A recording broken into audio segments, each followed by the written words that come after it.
Good morning, dear students. Today we are going to start the second part of our chapter number 1, Electromagnetic Induction, Unit 4th. Now today we are going to start with the topic that is the Faraday's experiments. Faraday's experiment क्या है? Basically क्या होता है Faraday's experiment में? First experiment है when the strength of the magnetic field is varied. Means let us suppose we have a particular, यहाँ पे 2 coils हैं P and S coil. These are wound over the iron rod. इसको हमने iron rod के ऊपर wound किया हुआ है. P कॉइल है जो आपकी, उसको हमने एक बैटरी के साथ कनेक्ट करके next we have connected with the key and the coil S is connected with the galvanometer. Galvanometer के आपके पास एक सेंसिटिव गैल्वेनोमीटर है. Means it is a device that is use for the detection of the current. तो Faraday's experiment में क्या देखा गया? When this key is just closed, ये जैसे पहले क्या है, ये ओपन है की. जब इसको की को हम जस्ट क्लोज करेंगे तो गैल्वेनोमीटर में डिफ्लेक्शन आएगी. एंड इफ़ दिस की is closed end it is suddenly open, हम इसको जस्ट ओपन कर रहे हैं, ओपन करेंगे तो तब गैल्वेनोमीटर डिफ्लेक्शन शो करेगा. But if the key is continuously of और ऑन, अगर हमने कॉन्टीन्यूसली करंट को ऑन करके रखा है तो गैल्वेनोमीटर डिफ्लेक्शन नहीं प्रोड्यूस करेगा. तो बेसिकली इसमें क्या है आपके पास, when the key is just tapped, just T जो आपके पास की है वो क्लोज हो रही है और जस्ट की क्या हो रही है, ओपन हो रही है. In that case the galvanometer shows the deflection. It happens because of the reason क्या है इसके बीच में, व्हेन द की is open the current through the coil P is zero. If the current is zero, then the magnetic field will be zero. If the magnetic field is zero, then the magnetic flux linked with the coil S will be also zero. Now if key is just pressed, तो current zero से एकदम क्या होगा, maximum होगा.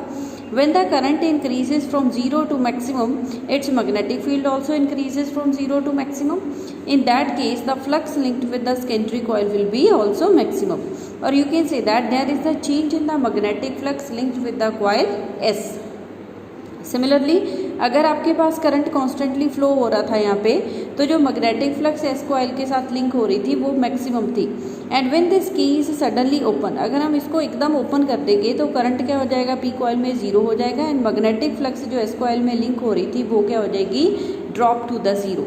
सो there is the change in the magnetic flux when we are going to just press the key और just release the key. अगर हमने just की को प्रेस किया और रिलीज किया, इन दैट केस क्या हो रहा है, इस एस कॉइल के अराउंड मैग्नेटिक फ्लक्स चेंज हो रही है. And due to this magnetic flux there is the production of the current due to which the galvanometer will shows the deflection. So हमने क्या देखा कि जब हमने मैग्नेटिक फ्लक्स को वेरी किया तो यहाँ पे क्या हो रहा है, इंड्यूस्ड करंट आर आपके पास करंट प्रोड्यूस हो रहा है.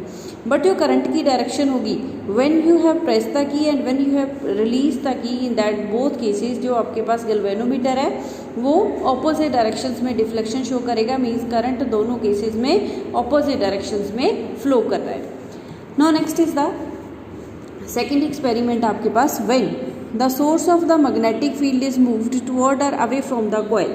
Now let us suppose we have this coil P that is wound on the iron rod and it is connected with the battery. Then we have a coil S that is connected with the galvanometer G. अब हम इस case में क्या करेंगे, current constantly P coil में से पास हो रहा है.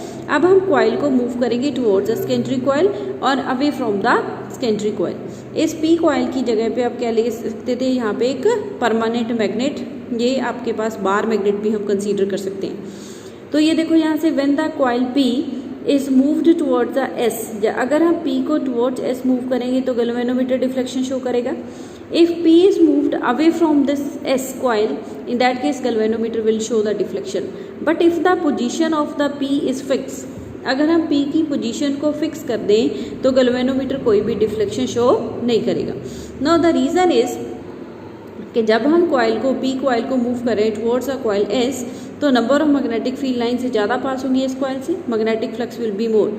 And when the coil is moved away, in that case the magnetic flux will be less. Means अगर हम इस P कॉइल को मूव कर रहे हैं with respect to the S coil stationary, ऐसा आपके पास स्टेशनरी है एंड P कॉइल को हम कॉन्स्टेंटली मूव कर रहे हैं, कॉन्टीन्यूसली मूव कर रहे हैं. इन दैट केस क्या हो रहा है, S कॉइल के साथ जो आपकी मैग्नेटिक फ्लक्स लिंक हुई थी वो क्या हो रही है, चेंज हो रही है.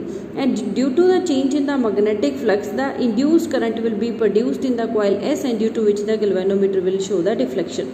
Similarly this can be proved with the help of the bar magnet. अगर हम बार मैग्नेट को S कॉइल के टुवर्ड्स मूव करेंगे तो डिफ्लेक्शन आएगी. And if the bar magnet is moved away from the coil in that case it will show the deflection. And if the bar magnet is stationary with respect to the stationary coil S, in that case the bar galvanometer does not shows the deflection.